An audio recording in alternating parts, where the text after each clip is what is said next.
बिस्मिल्लाहिर्रहमानिर्रहीम अल्हम्दुलिल्लाहि रब्बिल आलमीन वस्सलातु वस्सलामु अला सय्यिदिल अंबिया'i वल मुरसलीन व अला आलिहि व सहबिहि अजमईन अम्मा बाद। अऊज़ु बिल्लाहि मिनश शैतानिर रजीम बिस्मिल्लाहिर्रहमानिर्रहीम कुंतुम खैरा उम्मतिन उखरिजत लिन्नास तअमुरूना बिल मारूफ व तनहौना अनिल मुनकर।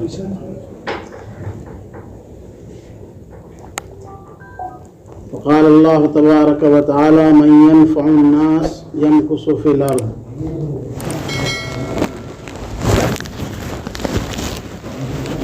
सदक़ल्लाहुल अज़ीम।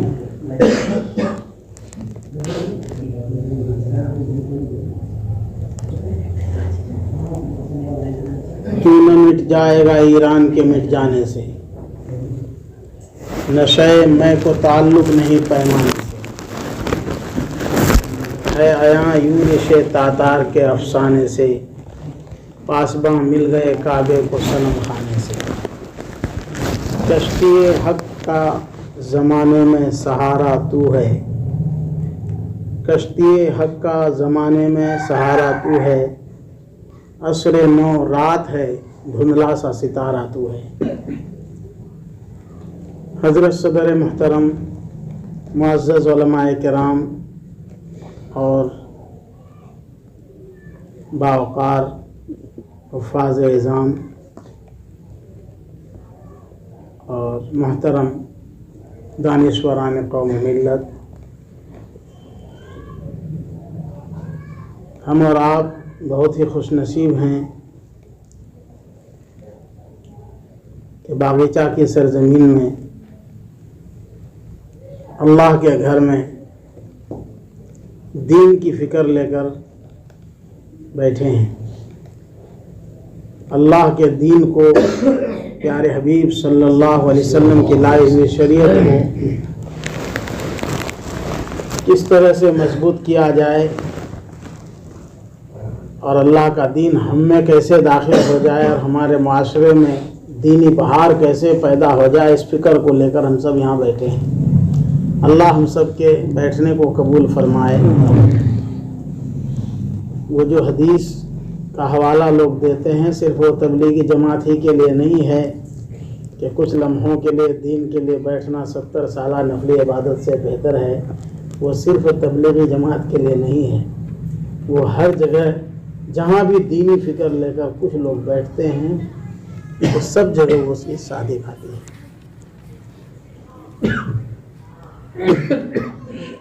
हमारे बीच में हमारे इलाके की मोहतरम शख्सियत हज़रत अलहाज मास्टर अली अकबर साहब मौजूद हैं। उनके सामने मैं क्या लब कुशाई करूँ, फिर हज़रात उलमाए किराम यहाँ।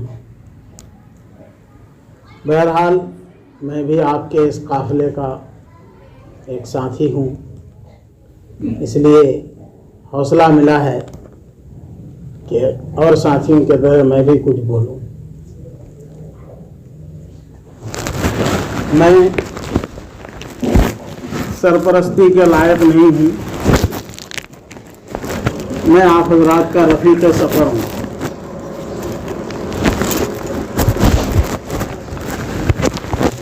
तो बड़ी खुशी की बात है कि हमारे इलाके में एक बेदारी पैदा हुई और जगह ब जगह नौजवान उलमा हुफ़्फ़ाज़ को अपने कदीम उलमा पुराने बुज़ुर्गों की सरपरस्ती में काम करने का जज्बा पैदा हो रहा है। बस, और ये शायद कहते हैं ना कि अल्लाह ताला बुराई के पेट से अच्छाई को जन्म देता है, शर के पेट से खैर को निकालता है, अंधेरे से रोशनी को जन्म देता है, मुर्दे से जिंदा को जन्माता है। ऐसे ही शर के पेट से, लॉकडाउन के पेट से अल्लाह ताला ने ये खैर वजूद में लाया। लॉकडाउन होती नहीं, उलमा हुफ़्फ़ाज़ घरों में बैठते नहीं, तो दिलो दिमाग में उनके ये बात आती नहीं जब सब लोग बैठते हैं एक जगह तो उनको फिक्र होती है कि कुछ होना चाहिए। लॉकडाउन से पहले सब अपने अपने काम में मशगूल थे, कहाँ थे, कौन किधर थे। एक साथ नहीं होने की वजह से एक दूसरे की फिक्रों से हम आहंग नहीं हो पा रहे थे। अल्हम्दुलिल्लाह हम ये कह सकते हैं कि ये कोरोना की मुसीबत में अल्लाह ने हम सबको खैर का रास्ता दिखा दिया।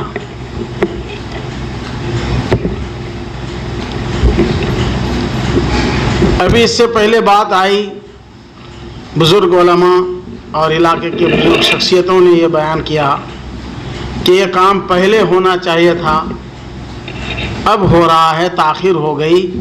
इसका मतलब है कि पहले भी इन हजरात को एहसास था। कोई भी चीज़ बाद में वजूद में आती है तो ऐसे नहीं आ जाती, वो पहले के बुज़ुर्गों की तवज्जो और इनायतें उसमें होती हैं, उनकी फ़िक्रें होती हैं, वो किसी वजह से नहीं कर पाते हैं। और बात है वही चीज़ें आहिस्ता आहिस्ता जामा पहनकर, कपड़ा पहनकर सामने आती हैं। और जब तक कोई दीवाना निकल करके दरख्त के नीचे नहीं बैठता है उस वक्त तक उस ख्याल के लोग जमा भी नहीं हो पाते हैं। असहाब कहफ का किस्सा आपने सुना होगा और उनके कारनामों को सुना होगा, उनके पुख्ता यकीन को सुना होगा, अज़्म बिल जज़्म को सुना होगा, बातिल के सामने जमने के जज्बा को सुना होगा कि सारी हुकूमत और सल्तनत में बातिल का निज़ाम था और वह बादशाह दकियानूस हर तरह से जाबिर और जालिम हो गया था और उसने ऐलान कर दिया था कि इस रुए ज़मीन पर मेरी सल्तनत में अल्लाह की पूजा नहीं होगी, हम जो कहेंगे वही करना होगा। शिर्क करने पर लोगों को मजबूर कर रहे थे। तो उस वक्त के हालात, नागुफ्ताबे हालात को देखकर, परेशान कुन हालात को देखकर कुछ अल्लाह वालों के जहन में बात आई कि ये हमारे बस की बात नहीं। हुकूमत आपके पास है, सल्तनत आपके पास है, ताकत आपके पास है, लाव लश्कर आपके पास है, ठीक है।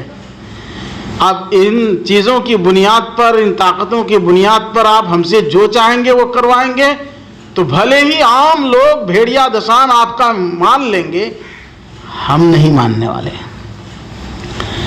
नहीं मानेंगे तो हमें कुर्बानी देनी होगी, नौकरी छोड़नी होगी, घर छोड़ना होगा, बाल बच्चों को छोड़ना होगा, दोस्त अहबाब को छोड़ना होगा, कोई बात नहीं। चुनांचे एक आदमी चुपके से भाग गए, जाकर के एक दरख्त के नीचे बैठ गए, जंगल में जाकर के। अब वो समझे कि कम से कम उस इंसानी आबादी में मैं नहीं हूं जो शिर्क पर मजबूर हो रही है। कुछ लोग जान के शिर्क कर रहे हैं, कुछ लोग बादिल नाखास्ता कर रहे हैं, नौकरी के चक्कर में, पैसों के चक्कर में, ज़मीन जायदाद के चक्कर में, अपने ओहदा कुर्सी के चक्कर में वो शिर्क कर रहे हैं। ये जाके बैठ गए। अब ऐसे वो नौजवान, ऐसे वो अल्लाह वाले जिनके दिलों में ये बात आई थी, वो सब आहिस्ता आहिस्ता खिसकने लगे। चंद लोग हुए ऐसे, वो भी जाकर के उसी जंगल में, उसी दरख्त के आसपास में जाके बैठ गए। 2 बैठे, 3 बैठे, 4 बैठे, 5 बैठे, 6 बैठे, 7 बैठे। अब जाके जो लोग बैठे हैं तो अब सब एक दूसरे का मुंह तक रहे हैं कि ना मालूम ये कौन है, जासूस है कि क्या है। एक दूसरे पर एतमाद नहीं। जैसे कोई तंजीम कायम करनी हो, कोई कमेटी बनानी हो, तो पहले जिस आदमी के जहन में बात आती है उसको खतरा लगता है कि ये बात रखेंगे तो पता नहीं समाज के लोग क्या कहेंगे। समाज के लोग कहेंगे यहाँ को सियासत करवार मंच है। समाज के लोग कहेंगे क्यों ये लोगों से इतना मिलता जुलता है, लगता है MP MLA बनेगा ना क्या। यही होता है कि नहीं? लगता है मुखिया का इलेक्शन आ रहा है इसलिए अभी लोग एकजुट हो रहे हैं। तो इस तरह की बात छेड़ने में आदमी डरता है। डर के घबरा के नहीं छेड़ता है। लेकिन जब वक्त आता है तो फिर बात निकल जाती है। चुनांचे एक आदमी जाके बैठा, उस तरह होते होते सातों बैठे, कोई एक दूसरे को कुछ नहीं कह रहे, सिर्फ मुंह तक रहे हैं कि हो सकता है इसको मैं कुछ कहूं तो ये राज फाश कर देगा। तो बहरहाल जब आदमी कहीं बैठता है, जमता है, तो फिर अल्लाह रास्ता भी खोलता है। अल्लाह को तो रास्ता खोलना था, तो हिम्मत करके एक ने कहा, अरे यार यहाँ बैठे हो, 2-4 दिन से देख रहा हूँ, परेशान हो, बात क्या है, क्यों बैठे हो, तुम क्यों आए यहाँ? तो डरते हुए कहा कि तुम ही बताओ तुम क्यों आए। कहा कि बात तो ये है भाई, देखो दिल की बात बता रहा हूँ, ये जो दकियानूस ने ऐलान किया है कि यहाँ शिरक करना ही पड़ेगा, बुत परस्ती करनी पड़ेगी, मैं इससे बच करके यहाँ आया हूँ, मुझे वो चीज़ पसंद नहीं। तो उसने कहा यार देखो दिल की बात कह दी आपने, वो तो मैं भी वही मकसद से आया। तो ये 2 की गुफ्तगू सुन करके वो 5 को हिम्मत हुई। उन लोगों ने कहा ये देखे क्या गुफ्तगू कर रहे हैं, तो पता चला कि इसी बात। कहा यार हम सब तो उसी में हैं। ये मुत्तहिदुल ख्याल लोगों की एक जमात तैयार हो गई। कितनी बड़ी ताकत हो, कितनी बड़ी सल्तनत हो, कितनी बड़ी हुकूमत हो, मुत्तहिदुल ख्याल अगर कोई जमात, चाहे छोटी जमात भी तैयार हो जाए तो दुनिया का पासा पलट सकती है। और मुत्तहिदुल ख्याल लोग उसी वक्त जमा होते हैं जब 1-2 आदमी पहले आगे बढ़ते हैं। आगे बढ़ने के बाद आपको पता चल गया कि हजरत भी इस फिक्र में थे, हम ही नहीं है इस फिक्र में। इससे पहले हजरत को फिक्र थी, उससे पहले हजरत मौलाना मसूद साहब को, उनके बाद वो जब आए तो उनको भी फिक्र थी। हमारे मोहतरम हाफिज ज़करिया साहब हैं, कई मरतबा इनसे हमारी बातचीत हुई है, फिक्रमंद आदमी हैं। हमारे दोस्त हाफिज तौसीफ साहब हैं, एक फिक्र लिए हुए आदमी हैं।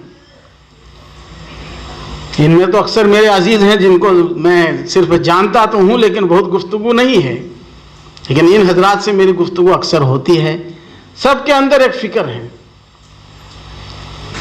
पता है चला कि मुत्तहिदुल ख्याल लोगों की एक जमात तैयार हो गई। अब जब ये जमात तैयार होगी तो इंशाअल्लाह दुनिया में बड़ा से बड़ा काम होगा।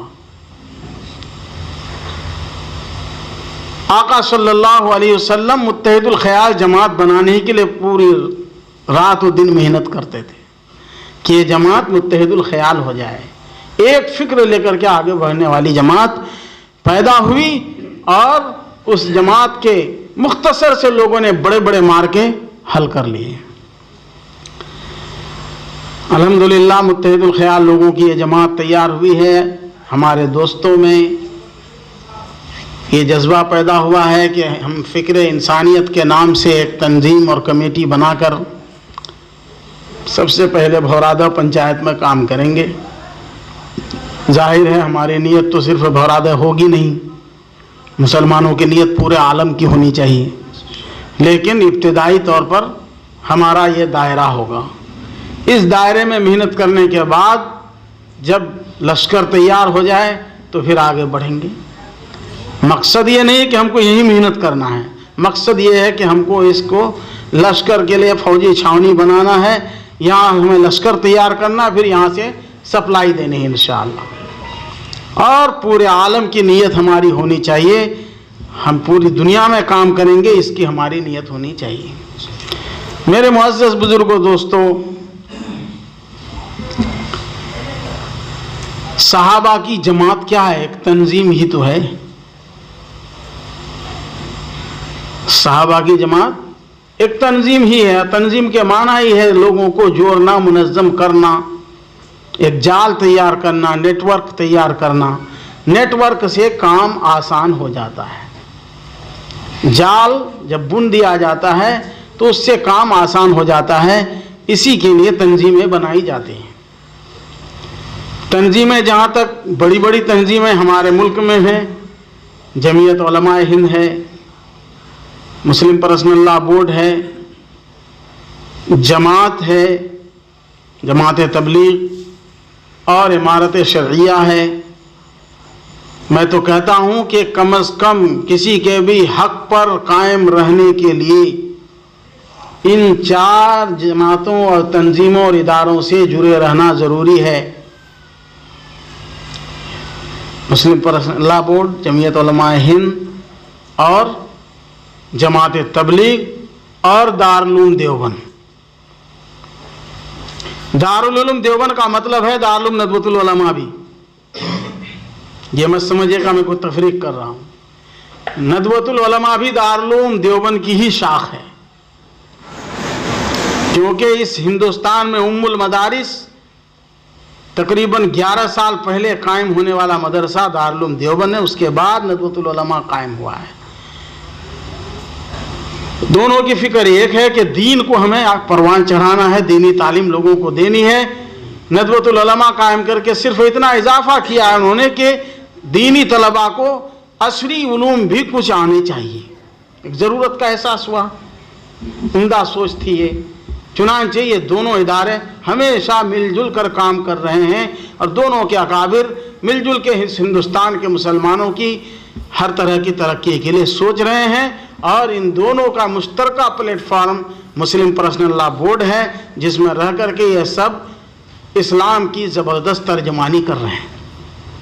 तो हम हिंदुस्तानी मुसलमानों के लिए ये ज़रूरी है कि इन तीनों इदारों से जुड़े रहें और दारुल उलूम देवबंद से, यानी इस तरह के जितने मदारिस इस्लामिया हैं उन सब से हम जुड़े रहें, तो इंशाअल्लाह हम गुमराह नहीं होंगे। गुमराह और बातिल ताकतें जहाँ भी आएगी इन चारों रास्तों को छोड़ करके आएगी। अगर हमारा इन चारों में से किसी से ताल्लुक़ है, बल्कि चारों से ताल्लुक़ है, चारों से ताल्लुक़ रखना पड़ेगा, ये भी याद रखिए। एक से ताल्लुक़ है बाकी को छोड़ दिया तो मामला गड़बड़ है। चारों से ताल्लुक़ रखना है। दारुल उलूम देवबंद से यकीन मिलेगा, इल्म मिलेगा और इसके ज़रिए से हम आगे अमल की दुनिया में तबलीगी जमात के ज़रिए आएंगे। फिर हम फ़िक्री लिहाज से जमीयत उलमा में जुड़ेंगे और इस्लाम की पर्सनल लॉ की हिफाजत के लिए मुस्लिम पर्सनल लॉ से जुड़ेंगे। ये तो हर गांव के हर आदमी की जिम्मेदारी है कि इन चारों इदारों से जुड़े रहें। अलबत्ता इलाकाई तौर पर तंजीमें कायम होनी चाहिए, इदारे कायम होने चाहिए, अपना अपना एक नेटवर्क तैयार होना चाहिए ताकि काम में सहूलत पैदा हो। इसलिए नहीं कि हमारा इलाका क्या किसी से पीछे है, हम यहाँ नहीं कर पाएंगे, हम भी करेंगे, ये नहीं सोचना है। ये सोच के करना है कि हमारा दायरा थोड़ा छोटा होगा तो हम इसमें जुड़ करके आसानी के साथ काम कर सकेंगे। अल्हम्दुलिल्लाह भौरादा पंचायत को सामने रखते हुए इस वक्त ये फ़िक्र इंसानियत की तंजीम कायम हुई है। ये ज़ाहिर है कि उलमा, हुफ़ाज़ और दानिश्वरों के मशवरे से यह तंजीम कायम हुई है और ये सब के सब चाह रहे हैं कि इस इलाके में हमारी तरक्की हो और हम इसके ज़रिए से इलाके में दीनी बहार पैदा करने की कोशिश करें। अगराज़ व मकासिद में ये बात आई कि सबसे पहले हम मकातिब का क़याम करेंगे, दूसरे नंबर पर तालीम बालिगान का नज़्म करेंगे। तालीम बालिगान इस्लाम की तहरीक का सबसे पहला हिस्सा है। इस्लाम में जो तालीम का आगाज़ हुआ है वो सबसे पहले बालिगों पर ही मेहनत हुई है। अगर आप कहें कि तालीम बालिगान कोई नई चीज़ है तो नहीं, बल्कि तालीम सिबियान से पहले तालीम बालिगान है। जो भी सहाबा अल्लाह के रसूल पर ईमान लाए वो अक्सर बड़े लोग थे और उन लोगों के लिए तालीम बालिगान का नज़्म किया गया दार अरकम में। पहला मदरसा बगैर हॉस्टल का खुला और वो दार अरकम, और वहाँ बालिगों का दाखिला हुआ। यहाँ से एक बात समझ में आ गई कि मुसलमान होना और जाहिल होना दोनों नहीं हो सकता है। जो मुसलमान होगा उसको पढ़ा लिखा होना ज़रूरी है, चाहे उम्र जितनी भी हो गई हो। ये जो उम्र का उज़्र लंग बयान करते हैं लोग कि अब क्या पढ़ेंगे हम, तो ये लंगड़ा उज़्र है। इस्लाम का मिजाज ये नहीं है कि 80 साल हो गया तो अब नहीं पढ़ना है, 40 साल हो गया तो अब नहीं पढ़ना है, हम ग्रेजुएट हो गए हैं तो अब नहीं पढ़ना है, हम अभी मैट्रिक कर रहे हैं तो अब हम नहीं पढ़ पाएंगे, हम इंजीनियर हो गए तो नहीं पढ़ पाएंगे, हम मास्टर हो गए तो अब हम नहीं पढ़ पाएंगे। नहीं, इस्लाम में ये उज़्र चलने वाला है ही नहीं। हर एक को इस इल्म से जुड़ना पड़ेगा। चुनांचे हजरत उमर रजी अल्लाह ताला अन्हु, हजरत अबू बकर सिद्दीक रजी अल्लाह ताला अन्हु, ये सब बड़ी बड़ी उम्र के लोग थे। खुद हुजूर पाक सल्लल्लाहु अलैहि वसल्लम 40 साल की उम्र के थे, तभी से इल्म का माहौल चला। अब जो ईमान लाने वाले थे, कोई हुजूर पाक सल्लल्लाहु अलैहि वसल्लम से बड़े थे, कोई छोटे थे, सबको उस्ताद के पास आना पड़ेगा। यहाँ से दो बात समझ में आई कि उस्ताद चाहे बड़ा हो या छोटा हो, आपको बहरहाल उनके पास पढ़ना पड़ेगा। लिहाजा पढ़ने में कोई हिचकिचाहट नहीं होनी चाहिए, शर्म हया नहीं महसूस करना चाहिए कि ये बच्चा हाफिज साहब तो छोटा है, मैं इसका चचा हूं, मैं इससे कैसे पढ़ूंगा। हजरत अब्बास रजी अल्लाह ताला अन्हु उम्र में भी बड़े थे आका सल्लल्लाहु अलैहि वसल्लम से, और रिश्ता में भी बड़े थे, चचा थे और उम्र में भी बड़े थे। किसी ने पूछा कि ए अब्बास, आप बड़े हैं कि आपका नबी बड़ा है? तो उन्होंने कहा कि उम्र में मैं बड़ा हूं, मकाम में मेरा भतीजा बड़ा है। उम्र में तो मैं बड़ा हूं, मैं चचा भी हूं, लेकिन मकाम के लिहाज से मेरा भतीजा बड़ा है। उसी भतीजे के पास चचा ने इल्म हासिल किया। पता ये चला कि तालीम बालिगान की तहरीक इस्लाम की सबसे पहली तालीमी तहरीक है, लिहाजा इस पर जोर देना चाहिए। अब तक हम ये समझ रहे थे कि सिर्फ बच्चों को तालीम देनी है, मगर इस्लाम का मिजाज ये नहीं है। इस्लाम का मिजाज ये है कि हर मर्द और औरत को तालीम मिलनी चाहिए। इसीलिए जमात तबलीग में इल्म और ज़िक्र के शोबे से हर एक को जोड़ा जा रहा है कि कुछ न कुछ आपके अंदर इल्म आ जाए। ना मामू से काना मामू भला है, लिहाजा कुछ तो आ जाए। अब इस तरह की तहरीकें जो चलेंगी, इंशाअल्लाह लोगों में एक बेदारी पैदा होगी, हर एक इल्म हासिल करने की कोशिश करेंगे और मकातिब का निज़ाम कायम हो तो इंशाअल्लाह उसके ज़रिए से पूरे माशरे में इस्लाही और तालीमी बेदारी पैदा होगी। अब रही बात कि इसको कैसे करना है, क्या निज़ाम बनेगा, तो आपस में जब आपकी कमेटी मुस्तहकम हो जाएगी, मजबूत हो जाएगी, पूरे इलाके के लोगों से जब मस्जिद आपकी मीटिंग हो जाए तो इंशाअल्लाह निज़ाम बन जाएगा, आसानी के साथ बनेगा। सिर्फ लोगों को एक फ़िक्र लेने की ज़रूरत है। फ़िक्र जब लेंगे तो काम आसान हो जाएगा। देखिए मेरे मुअज़्ज़ज़ बुज़ुर्गों, दोस्तों, कुरान पाक में है वतआवनु अलल बिर्रि वत्तक़वा, नेकी के काम में ताउन कीजिए। जाहिर है कि फ़िक्र हर एक के अंदर पैदा नहीं होती। बेदारी की फ़िक्र, तालीम की फ़िक्र, इस्लाह की फ़िक्र, लोगों में भाईचारा लाने की फ़िक्र, माशरे की इस्लाह की फ़िक्र सबके अंदर पैदा नहीं होती है, ना ही सबके पास इतनी फुर्सत है। कुछ लोग होते हैं जिनके दिलो दिमाग में अल्लाह ताला फ़िक्र डालता है, तो जिस वक्त ये फ़िक्र डालता है, आम लोग जो लोग सुने कि फलां के अंदर ये फ़िक्र पैदा हुई है, फलां ये नारा लगा रहा है, तो और सुनने वालों की जिम्मेदारी है कि उसका साथ दे, हाथ बटाए। अगर आपने साथ दे दिया तो उस तारीख का हिस्सा आप भी हैं।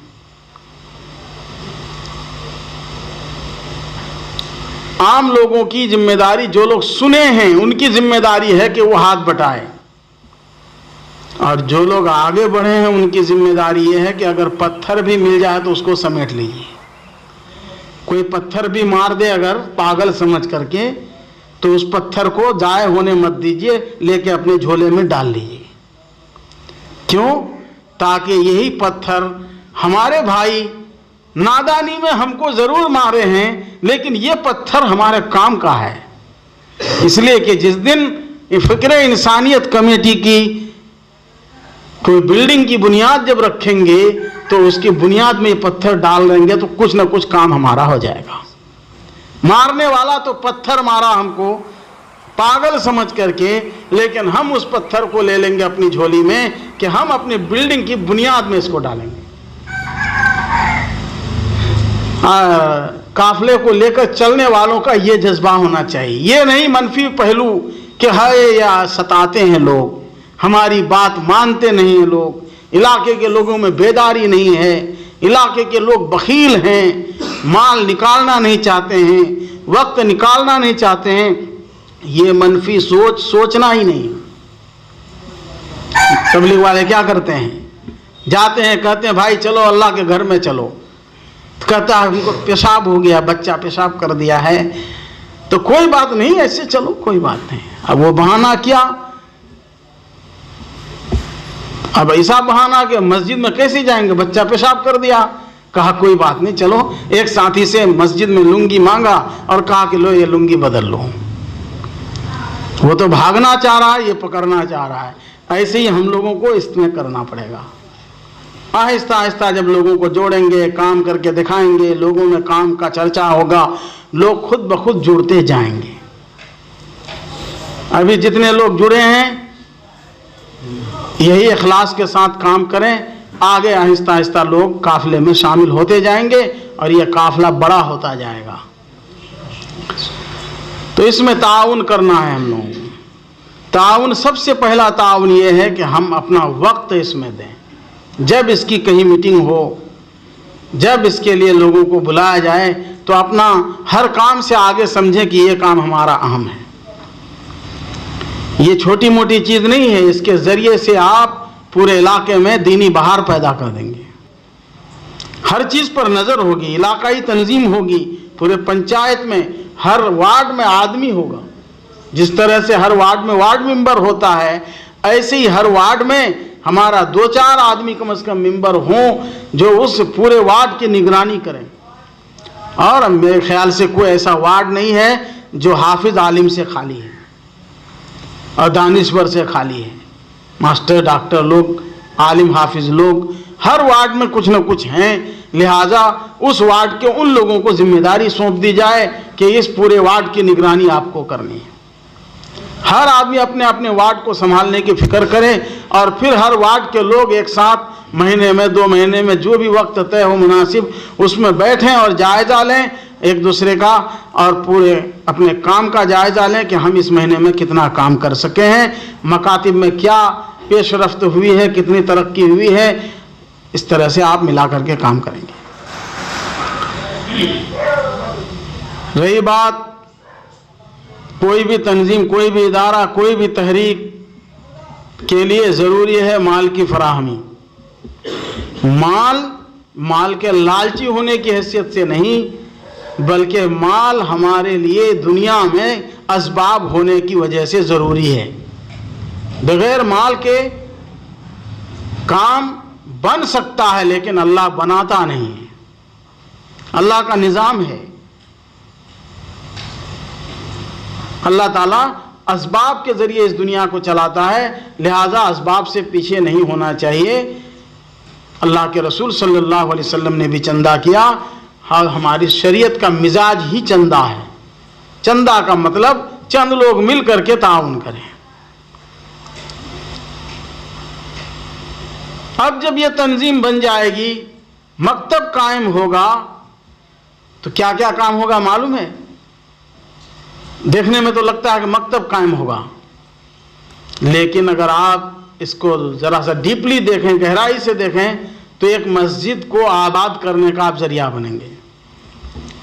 एक मस्जिद में एक आदमी पाबंदी के साथ अजान देने वाला और नमाज के जमात कराने वाला हो जाएगा। मस्जिद को इमाम मिल गया, मुअज्जिन मिल गया, एक ही आदमी की शक्ल में। मस्जिद में मकतब चलेगा, मुअल्लिम मिल गया। अब गांव के बच्चे और बच्चियों की तालीम का इंतज़ाम हो गया। माशी लिहाज से अगर सोचें आप, तो इस तंजीम के ज़रिए से एक आदमी को नौकरी मिल जाएगी। कोई MP MLA कह सकता है कि हम चंद आदमी को नौकरी दिए हैं। कितना करोड़ों खर्चा हो रहा है उनके पीछे, कितने लोग तेल फूंक रहे हैं उनके पीछे, धूल उड़ा रहे हैं, लेकिन कोई एक MP MLA के बारे में बताए कि वो नौकरी भी देते हैं। सड़क बना देंगे, पुल पुलिया बना देंगे, तरक्की आदि काम करा देंगे, लेकिन नौकरी नहीं दे सकते। वो उनके बस की चीज़ ही नहीं है। लेकिन ये छोटी सी तंजीम होगी जो इंशाअल्लाह नौकरी भी देगी। तो माशी लिहाज से क्या इतना बड़ा